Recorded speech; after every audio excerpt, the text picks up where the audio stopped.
맥주 감사주일로 지킵니다. 한 학교에서 김해의 한 초등학교를 대상으로 6개월 동안 아이들에게 감사 일기를 적게 했다고 합니다. 그런 실험 결국 연구 결과가 있었어요. 의도적으로 아이들에게 감사를 표현하게 하고 감사를 찾게 하고 그리고 일기를 쓰게 했어요.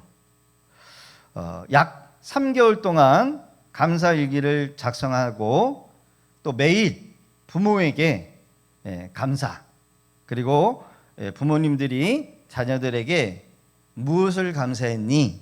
이렇게 구체적으로 눈을 맞추면서 묻는 그런 실험을 했다고 합니다.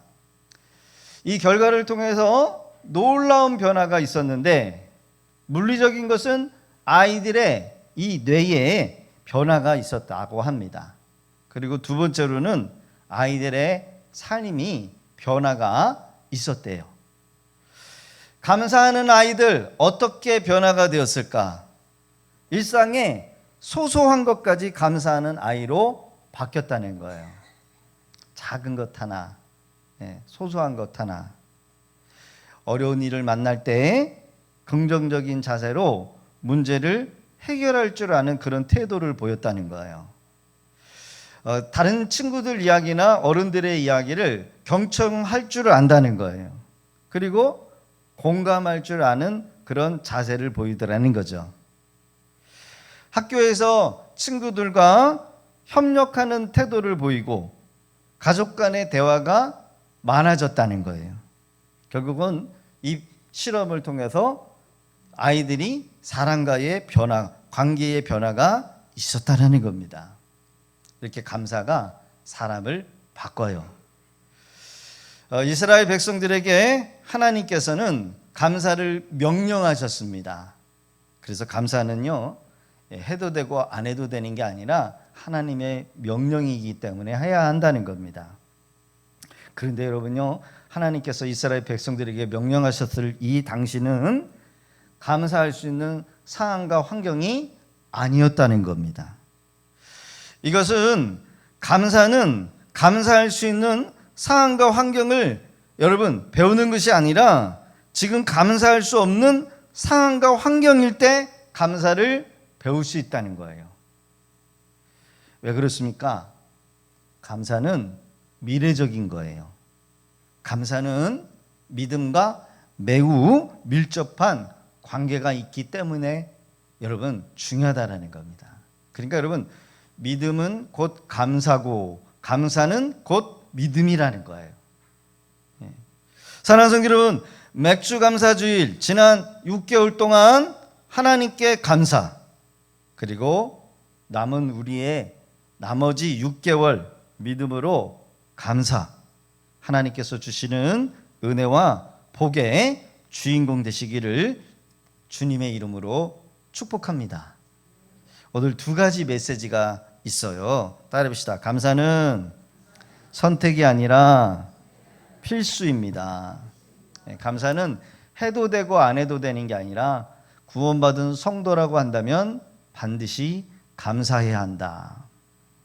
출애굽기 23장 16절, 출애굽기 34장 22절 23절을 봅니다. 같이 한번 읽어볼까요? 시작. 맥주절을 지키라. 이는 내가 수고하여 밭에 뿌린 것에 첫 열매를 거둠이라. 수정절을 지키라. 이는 내가 수고하여 이룬 것을 연말에 밭에서부터 거두어 저장함이라. 77절 곧 맥주절에 소실절을 지키고 새말에 수장절을 지키라. 너희 모든 남자는 매년 3번씩 주 여호와 이스라엘의 하나님 앞에 보일지라. 아멘. 감사절에 반드시 그 감사의 곡식을 들고 하나님 앞에 뭐 하라는 거예요? 나와서 감사해야 한다는 거예요. 그리고 감사는요, 선택이 아니에요. 반드시 해야 될 필수다라는 겁니다. 구원받은 성도들에게 감사는 항상 있어야 된다. 맥주절은 이스라엘 백성들이 애굽에서 종살이를 하다가 광야에 나왔습니다. 처음으로 자유인이 되었고 처음으로 농사를 지어서 처음으로 거둔 것, 그 거둬들인 첫 열매, 그것을 하나님 앞에 드리라는 거예요. 처음 것이 되었대요. 너희들에게 애굽에서 노예 살 때는 다 누구의 것이냐면 애굽의 사람들 것이요. 밭에 들에 있는 거 우리가 아무리 땀 흘려 가지고 경작할지라도 가을이 되면 누구 것이 돼요? 내게 아니라 애굽 사람 것이 되는 거예요. 근데 광야에 나왔습니다. 심었습니다. 곡식이 나왔습니다. 그걸 뭐라요? 이제 그게 너희들 것이다라는 거예요. 이것을 기억하라는 거예요. 자유인이 되게 한 것도 하나님, 너희들의 이 모든 것들을 허락하시고 주신 이도 나 여호와 하나님을 반드시 기억하고 감사라는 거예요. 이거를 명령하셨어요. 우리에게 직장을 주신 것도, 사업장을 주신 것도, 거래처를 열어주고, 우리 학원 하시는 분 선생님들은 학원의 원생들도 여러분 내가 모집하는 게 아니라 내가 땀 흘려도 그 결과에 된 것은 하나님이 허락해 주셔야 한다는 거예요. 그런데요, 감사하라는 겁니다. 감사를 명령하신 이유는 하나님께서 감사하는 자에게 더 큰 은혜와 복을 주시기 위함이다라는 거예요. 서두에 말씀드릴 때 감사할 때 아이들의 뇌의 변화가 있었습니다. 삶의 변화가 일어나고 있었어요. 사람과 사람의 관계가 좋아질 뿐만 아니라 평생에 걸쳐서 다른 사람들을 이해할 줄 알고 협력할 줄 아는 성숙하게 하는 그런 유익이 이 감사 안에 있다는 거예요. 한번 따라해 보십니다. 감사하는 자에게 더 큰 감사할 일이 생기고 원망과 불평하는 사람에게 원망과 불평한 일만 생깁니다. 기억하실 수 있기를 바랍니다. 자, 신약성경에 누가복음 17장에 보면은 10명의 나병 환자의 기록이 있어요. 문둥병. 눈이 이렇게 뭉그러지고 살이 뭉그러지고 고름이 나오고 가렵고 문둥병. 10명의 문둥병 환자가 예수님 앞에 나와서 고침을 받습니다. 예수님이 말씀하셔요. 제사장에 가서 너희들의 그 피부를 보여라. 가던 중에 피부병이 다 나요. 문둥병이 다 나요. 여러분 얼마나 기쁩니까? 그런데 딱 한 사람, 이방인 사마리아의 이 한 사람만이 예수님께로 나와서 영광을 돌려요. 이때 우리 예수님이 이렇게 선포를 합니다. 누가복음 17장 18절 19절 시작. 이 이방인 외에 하나님께 영광을 돌리러 돌아온 자가 없느냐 하시고 그에게 이르시되 일어나 가라 내 믿음이 너를 구원하였느니라 하시더라. 할렐루야. 여러분 나머지 사람 9명 구원 받았을까요? 못 받았을까요? 못 받았어요.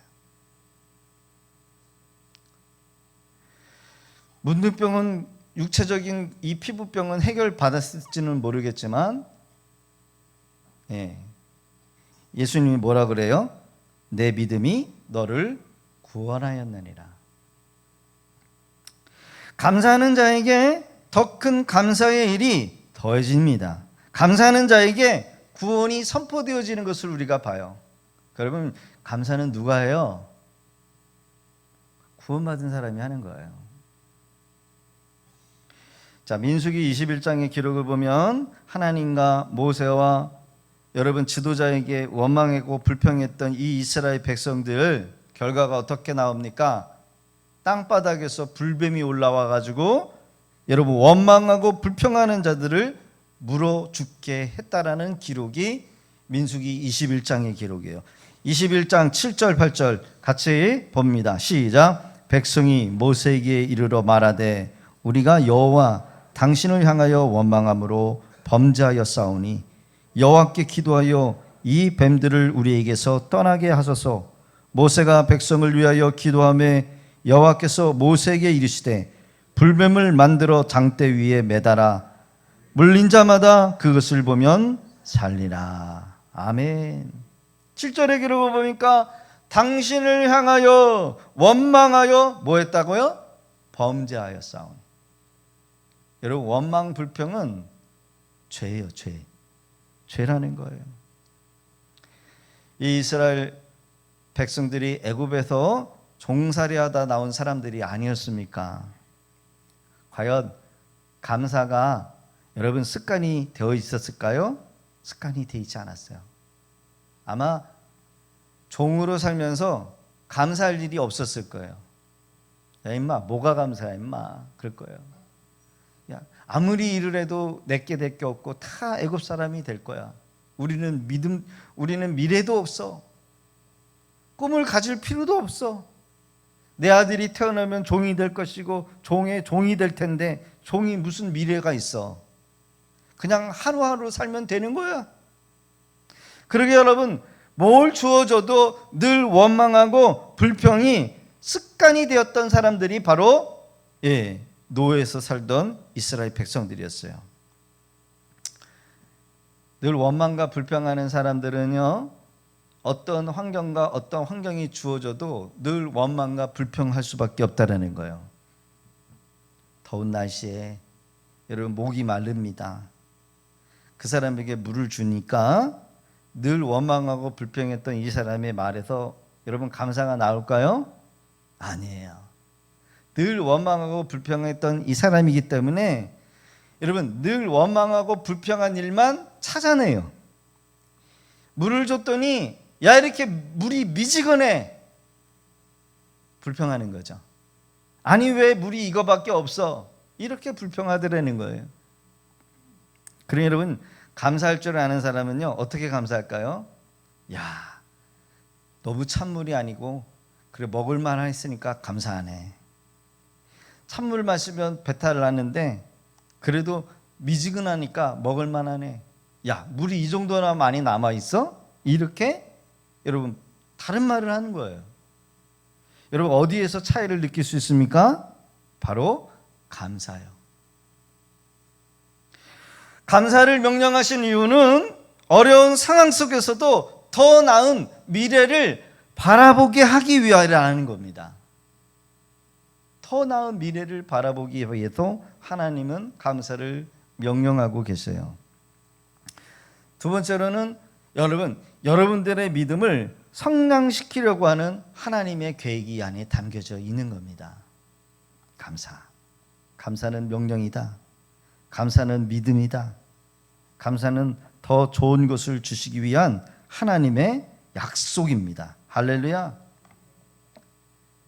아브라함이 자식이 없었지만 자식을 주시겠다라고 하는 하나님이 약속을 하셨어요. 그러면은 아브라함이 할 게 뭘까요? 하나님을 믿으면 되는 거야. 그 약속을 붙잡고 하나님을 믿으면 돼요. 근데 하나님이 빨리 주셨습니까? 안 주셨습니까? 바로 안 주셨어요. 주신다고 약속을 했고 계속해서 하나님이 믿으라고 했어요. 그런데 더뎌워요. 어려운 상황과 환경 속에서도 하나님은 약속을 주셨고 우리에게 요구하는 것은 뭘까요? 믿음을 요구하신 거예요. 이것은 그 과정을 통해서 우리에게 무엇을 요구하느냐? 하나님을 더 깊게 믿으라는 거예요. 하나님과 친밀한 관계를 요구하신다라는 겁니다. 지금 내가 기도할 제목도 많고 하나님 앞에 받은 약속도 많은데 하나님께서 빨리빨리 응답해 주시지 않는다라고 한다면 여러분 그 약속만 바라볼 게 아니라 여러분 그 믿음만 바라볼 게 아니라 여러분 하나님과 더 가까이 친밀할 수 있는 은혜가 있기를 주의 이름으로 부탁드립니다. 아브라함은 이 과정 가운데 불평하거나 의심하지 않고 믿음으로 하나님을 바라봅니다. 결국 인간의 한계를 초월해서 하나님은 아브라함에게 아들 이삭을 주셔요. 그 이삭의 이름이 뜻이 뭐예요? 나를 웃게 했다. 웃게 했다. 하나님은 약속을 지키시는 분이셔요. 더 나아가 하나님은 우리를 웃게 하시는 분이십니다. 이게 바로 이삭이에요. 지금 어렵고 힘든 과정을 겪고 칠흑 같은 칠흑, 여러분 터널과 같은 그 통갓길을 걷고 계시다라고 한다면 하나님의 약속을 붙으실 수 있기를 바랍니다. 그리고 우리가 해야 될 일이 뭐예요? 더 크게 감사로 반응하는 겁니다. 감사하는 자에게 감사할 일이 일어나요. 그러나 원망하고 불평하는 사람에게는 원망하고 불평할 일밖에 따라올 게 없다라는 거예요. 할렐루야. 지금 여러분들의 상황이 어렵습니까? 그 어려운 상황과 환경을 빨리 벗어날 수 있는 방법이 뭐냐? 약속을 붙잡고 하나님이 더 좋은 것을 주실 줄을 믿고 미래를 바라보면서 감사하는 거. 여러분, 이것이 하나님 우리에게 요구하고 계시는 거예요. 할렐루야. 오늘 주시는 말씀을 굳게 잡고 여러분 어려운 일이 있을 때마다 믿음으로 더 감사할 수 있는 그런 우리 믿음의 권속들 되시기를 주 이름으로 축원합니다. 두 번째로는요, 감사하는 자에게 더 큰 복이 임한다는 거예요. 따라합시다. 감사하는 자에게 더 큰 복이 임합니다. 오늘 말씀해 보니까 시편 30편 40절 같이 한번 합독합니다. 시작. 주의 성도들아 여호와를 찬송하며 그의 거룩함을 기억하며 감사하라. 서두의 실험에서 감사하는 아이들의 뇌를 이렇게 MRI로 또 의학 박사들이 검사를 합니다. 연세의대 김재진 교수님이 MRI로 감사하는 습관의 아이들의 그 뇌를 이렇게 조사를 해요. 머리에다가 뭐 이상한 거 막 꽂고 그 안을 들여다 보는 거예요. 그랬더니 뇌의 신경 반응 조사를 합니다. 신경 전달 물질이 활성화가 되었다라는 것을 보게 되었어요.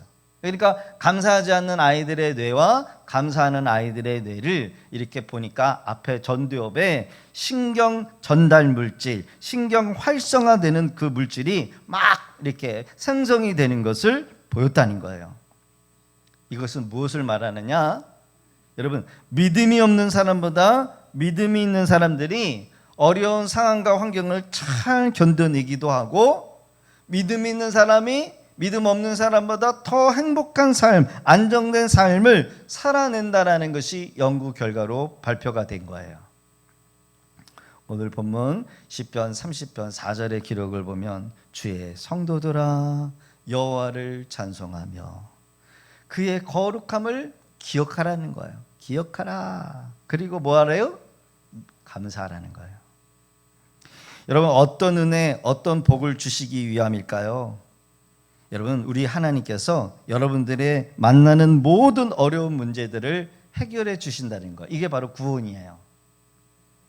우리가 당연한 큰 일이든 작은 일이든 하나님 앞에 감사함으로 나오면 그 모든 문제들을 주님이 해결해 주시겠다라는 거예요. 구원해 주시겠다라는 거예요. 할렐루야. 자, 오늘 이 시편 30편은 다윗이 지은 시인데 5절과 6절을 우리에게 그 결과를 말해주고 있대요. 같이 한번 읽어봅니다. 5절 시작. 그의 노여움은 잠깐이요 그의 은총은 평생이로다. 저녁에는 울음이 깃들지라도 아침에는 기쁨이 오리로다. 시작. 내가 형통할 때 말하기를 영원히 흔들리지 아니하리라 하였도다. 할렐루야. 감사하며 사는 성도, 감사를 기억하며 사는 성도들은 하나님의 은총이 평생의 그를 따라온다는 거예요. 여러분, 복을 불러오는 사람이 있고요, 복을 떨어뜨리는 사람들이 있는 거 아십니까? 우리 성도님들의 얼굴을 보면 여러분 정말 가까이 가고 싶은 사람이 있고요, 뭐 화가 났나? 괜히 말 걸었다가는 욕먹을 것 같아. 그런 얼굴을 하고 계신 분들 있을 수 있어요. 우리 교회 말고 다른 교회. 그 여러분요, 사람을 끌어오는 얼굴이 있어요. 그러나 가까이 하면 안 되겠다. 뭔가 안 좋은 일이 있나 보다. 이런 얼굴을 하고 있는 얼굴. 복을 불러오는 얼굴이 있어요. 그러나 정말 가까이 하고 싶지 않은 얼굴이 있어요. 웃으면 복이 와요. 옛날에 그 코미디언 그 코미디 있잖아요. 제목. 웃으면 복이 와요.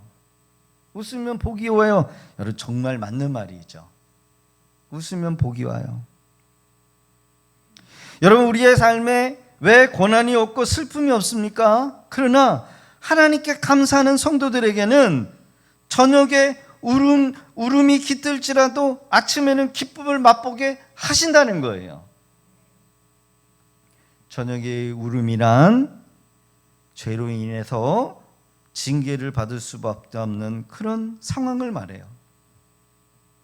하나님께 징계를 받았지만 참으로 회개를 하면 그분의 그 노여움은 여러분 영원하지 않는다는 거예요.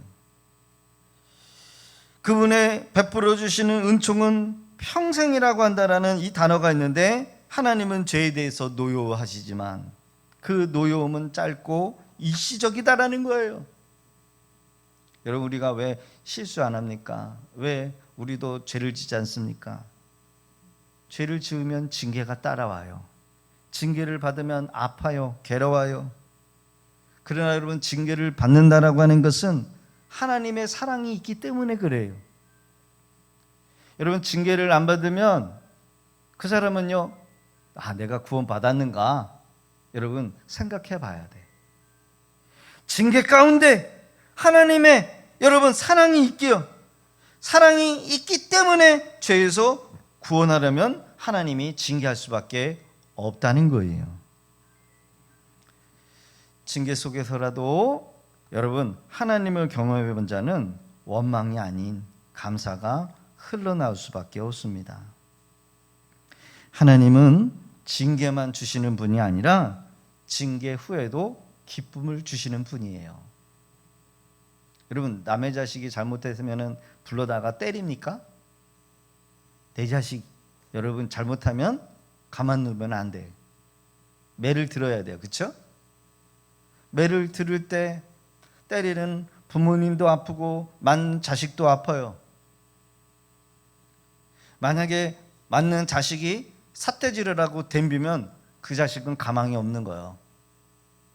그러나 잘못했을 때 징계를 하고 징계 중에도 그 자식이 잘못한 것을 깨닫고 아버지, 어머니 잘못했어요. 아버지, 어머니 품으로 돌아오면 여러분 더 이상 매를 들 수가 없는 거예요. 아멘이시지요? 맞아요. 슬픔이 변하여 춤이 되고 배옷이 기쁨의 띠를 띠는 여러분 적극적인 은혜를 하나님이 경험하게 하신다는 거예요. 6절을 보면 내가 형통할 때 말하기를 영원히 흔들리지 아니하리라 하였도다. 형통할 때 사람은요 형통할 때 풍요로울 때 정상에 서 있을 때 그때 교만해져요. 제일 위험할 때가 잘 나갈 때 풍요로울 때 정상에 설 때 그때 교만해진다는 거예요. 그러면 잘 나갈 때요 젊은 분들 흥청망청하지 마세요. 교만하지 마세요.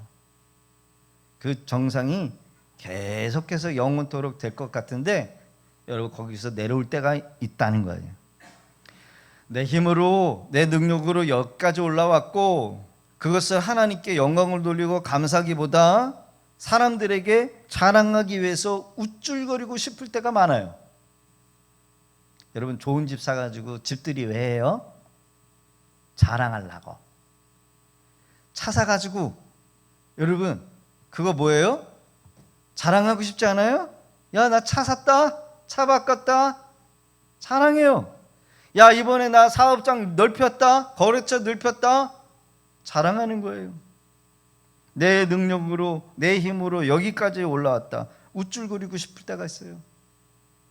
여러분 동창회 왜 가요? 자랑하려고 동창회 가는 거예요.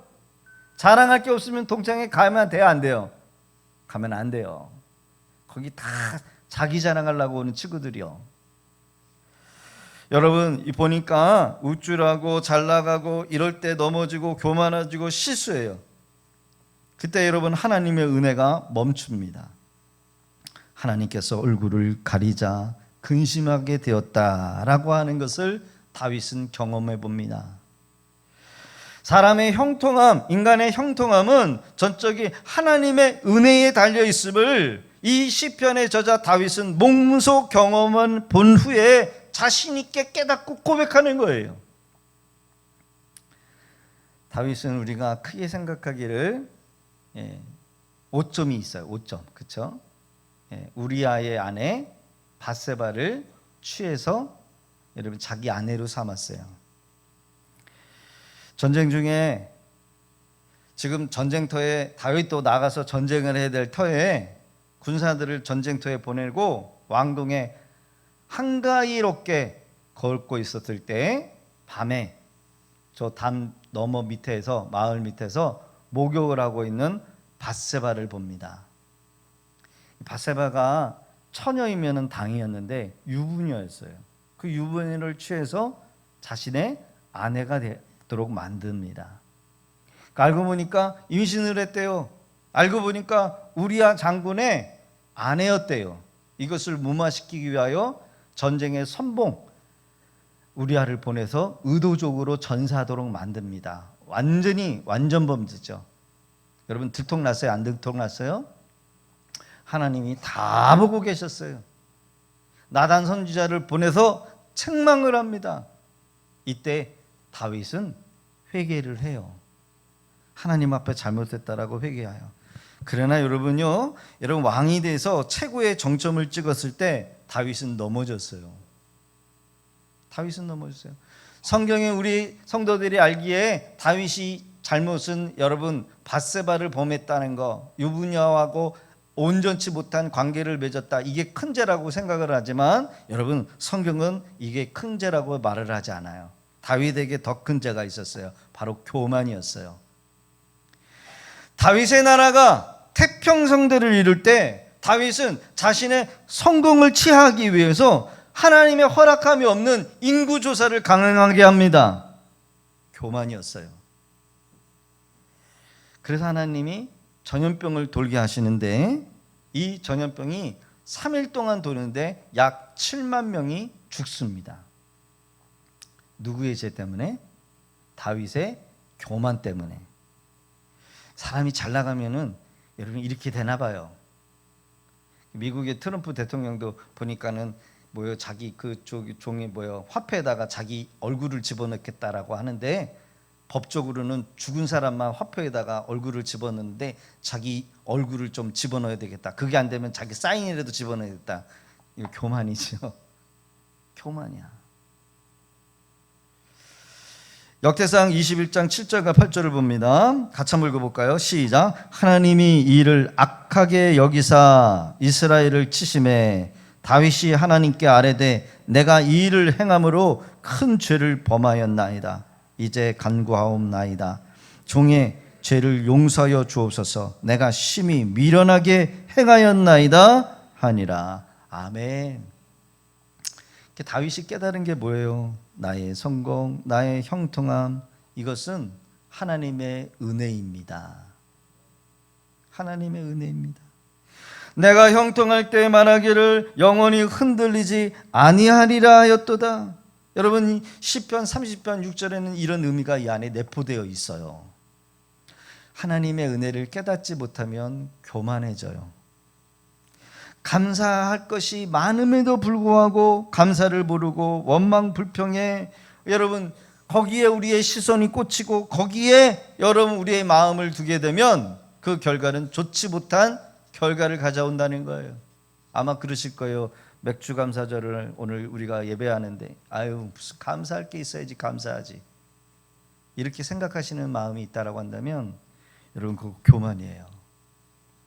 우리가 이렇게 건강하게 두 다리를 가지고 여러분 우리가 옷을 입고 하나님 전에 올라올 수 있다는 것도 감사할 일이에요. 어디 허리 하나 척추 하나 이렇게 아파봐요, 여러분.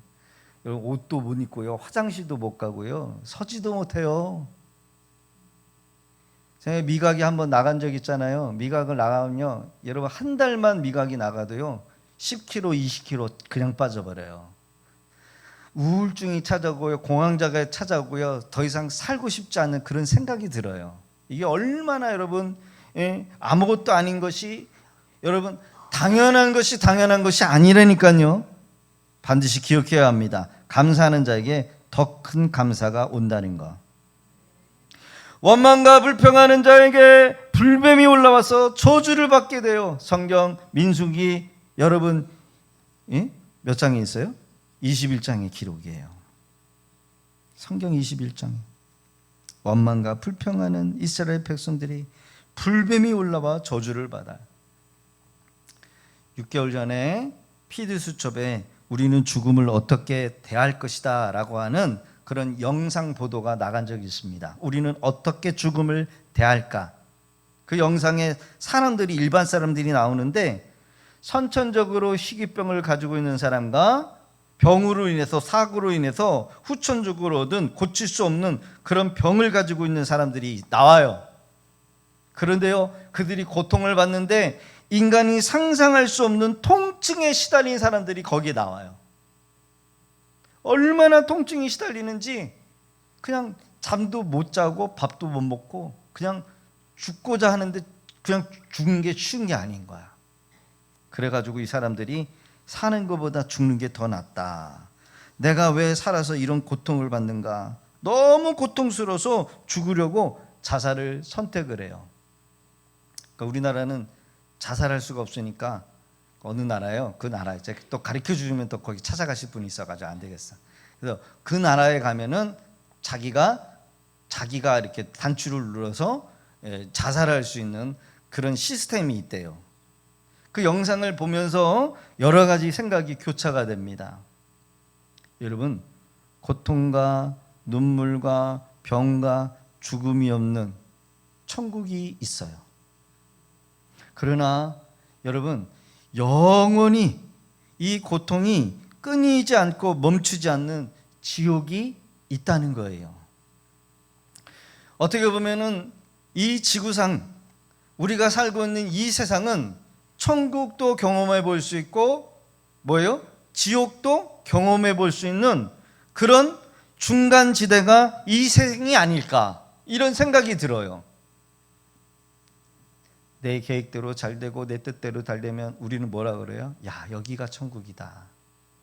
좋은 거 먹고 좋은 사람, 행복한 사람하고 만나서 여러분 누리면 야, 여기가 천국이지. 그래요, 안 그래요? 근데 여러분, 내 뜻대로 안 되고 어디 몸이 하나 쑤셔봐요.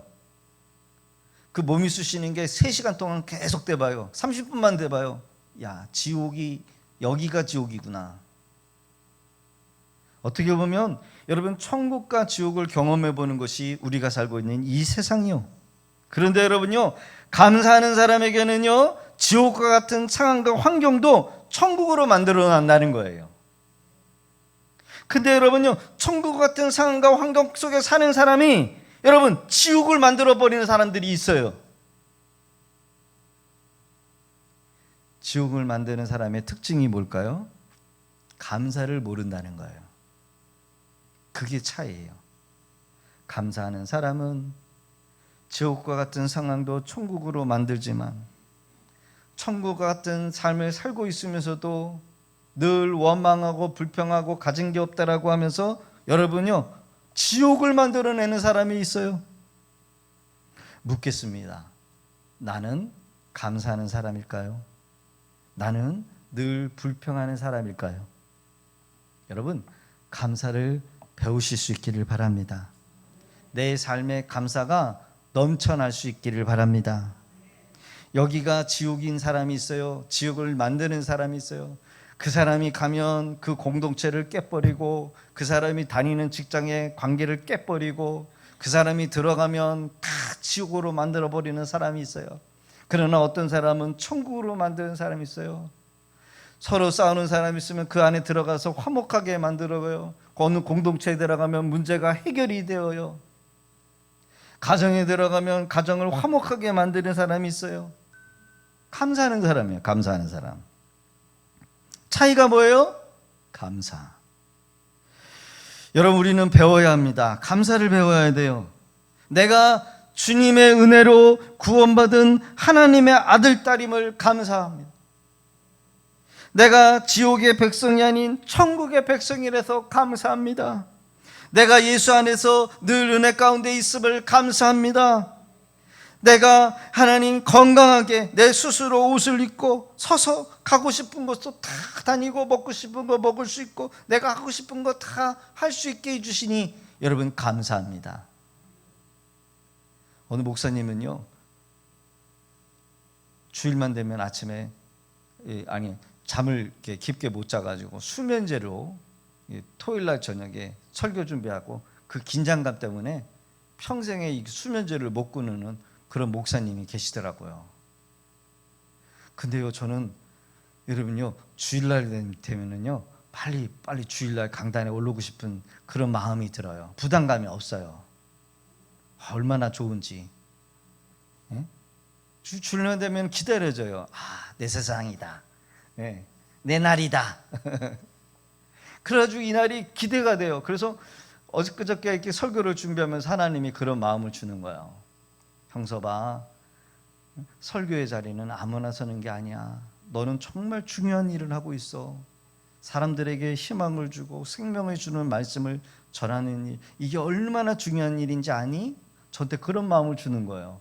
그러니까 얼마나 마음이 기쁘고 감사한지 몰라요. 보람되는지 몰라요. 앞으로 내 삶이 나아질 것에 대해서 여러분 감사해 보시기를 바라요. 앞으로 내 삶에 더 좋은 관계가 맺혀질 것을 여러분 감사해 보실 수 있기를 바랍니다. 감사는 더 좋은 일을 불러일으킵니다. 감사는 더 좋은 관계를 만들어 갑니다. 감사는 문제를 해결할 수 있는 능력을 가져와요. 감사는 위기와 상황과 환경을 극복하게 만들어요. 감사는 행복을 가져다 줘요. 그러기에 여러분 감사를 표현하시고 감사를 실천해 보실 수 있기를 바랍니다. 오늘 두 가지를 우리가 기억해야 되는데, 감사는 선택이 아니라 반드시 필수다. 하나님께서 맥주감사절을 명령하신 이유는 당신이 감사를 받기 위함이 아니라 감사를 통해서 성도들에게 더 큰 은혜와 복을 주시기 위함이다라는 거예요. 감사하는 자에게 더 큰 은혜, 더 큰 감사할 것이 넘친다.